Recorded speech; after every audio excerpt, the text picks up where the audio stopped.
If you can't reach your next Spanish speaking goal in the next few days or weeks, you're doing something wrong. And I know that may sound intense, especially because learning Spanish is a long-term journey. And of course you have to be patient, but being too patient can get you in trouble. There's another skill, a super skill I call it, that's even more important than patience when it comes to learning Spanish. My most successful students have already figured this out, and I'm going to break it down for you today. Here's the thing, learning Spanish takes time. It's definitely a marathon. You're not going to get fluent overnight. But are you confusing patience with inefficiency? Because these are not the same thing. Think of it like this. To plant a garden, you need patience because the harvest takes time. But that doesn't mean that you water your garden randomly when you feel like it in certain spots but not others, or that you throw random seeds all over the yard. You need to know what you're planting, where, and how to care for those particular plants. Otherwise, your harvest will not be abundant and your harvest will not be predictable, no matter how patient you are, no matter how long you wait. Patience is not the only answer. So I tell my students that this is the patience paradox. Be patient with your fluency, but be impatient, if you will, in other words, efficient with accomplishing your next speaking goal. If your next speaking goal is going to take you months to accomplish, it's simply too big. You have to break it down. And that is the super skill. The ability to break down a massive dream like fluency into small, tangible speaking goals that you can accomplish quickly is one of the biggest keys to your success. And when my students learn how to do this, or even just experience the results of doing this, they're unstoppable. So here's the question that I want you to ask yourself. Why am I learning Spanish this week? And I know that may sound funny, and you may be tempted to change my question and either tell me the reason why you're learning Spanish in general, like I'm learning Spanish for life abroad, I'm learning Spanish to talk to my family, I'm learning Spanish for travel, or you may think I mean, what are you doing this week to learn Spanish? Like I'm doing some reading, I'm doing some listening, I'm working on direct and indirect object pronouns or something like that. But neither of those are my question. Neither of those are what we're going for here. So try to tell me, why are you learning Spanish this week? And it will help if you include the phrase, so I can, in your answer. For example, I'm learning Spanish this week so I can ask for directions when I'm in Cabo San Lucas. I'm learning Spanish this week so that I can respond when my sister-in-law asks me what my kids are going to do over the summer. I'm learning Spanish this week so that I can talk about recent events in the news.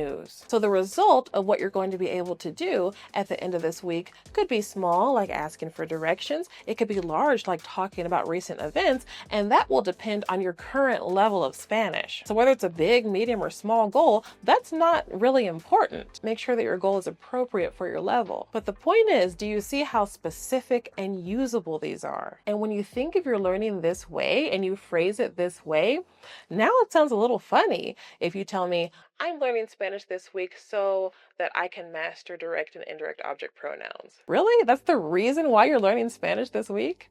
You must love grammar a lot more than I do in that case. I don't think that's the actual reason. I think that's just part of the puzzle of what you're doing in order to get to your speaking goal. But you have to be able to identify that speaking goal. Because when you set a speaking goal, then you can reverse engineer and know exactly what to focus on. Even if that goal is set for you, a new one every week set for you so that you don't have to think about it, you still have the tools to reverse engineer and know how to reach it. And if it's realistic, you can reach it in a matter of days or a week or a couple of weeks. Now, I go a lot deeper into this in my brand new training that I'm really excited to tell you guys about. It's called From Spanish Learner to Spanish Speaker. You can find it in the link in the description or by going to ericarealanguage.com/speakspanish. Now, here's the wild part about goal setting. The specific goal doesn't always matter as much as having one. Now, of course, this varies. If there is a specific reason why you're learning Spanish that is urgent, and you have a specific time frame to get that done,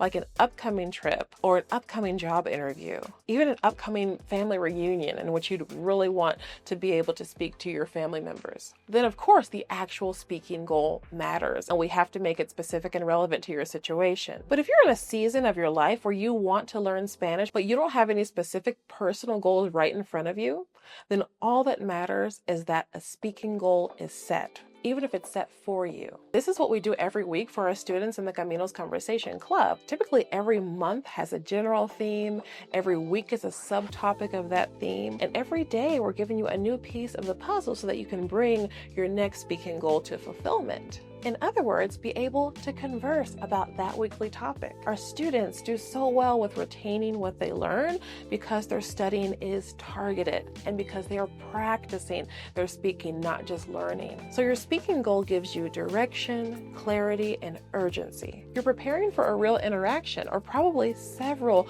real interactions that week. And so the results come fast because you know what vocabulary to learn, you know what grammar to focus on, you can listen to real examples, write out phrases, and practice what you'll actually say in that scenario. When you speak in conversation, it's like fuel. You build momentum, you remember the words better, you feel good about speaking Spanish. And those small wins, not only do they motivate you to keep going, but they really do stack up to real fluency over time. I'm reminded of that every day as I see our students progress. So if this mindset shift is clicking for you and you need help putting it into practice, I go deeper into this method in my brand new free training, From Spanish Learner to Spanish Speaker. So just click the link in the description or in the comment section to grab your spot to the masterclass. Carve out about 60 minutes, bring a notebook, bring a drink, and be ready to take action, because fluency doesn't come from just waiting around to see what happens. It comes from action, focused, consistent action, one goal at a time. I'll see you inside the training.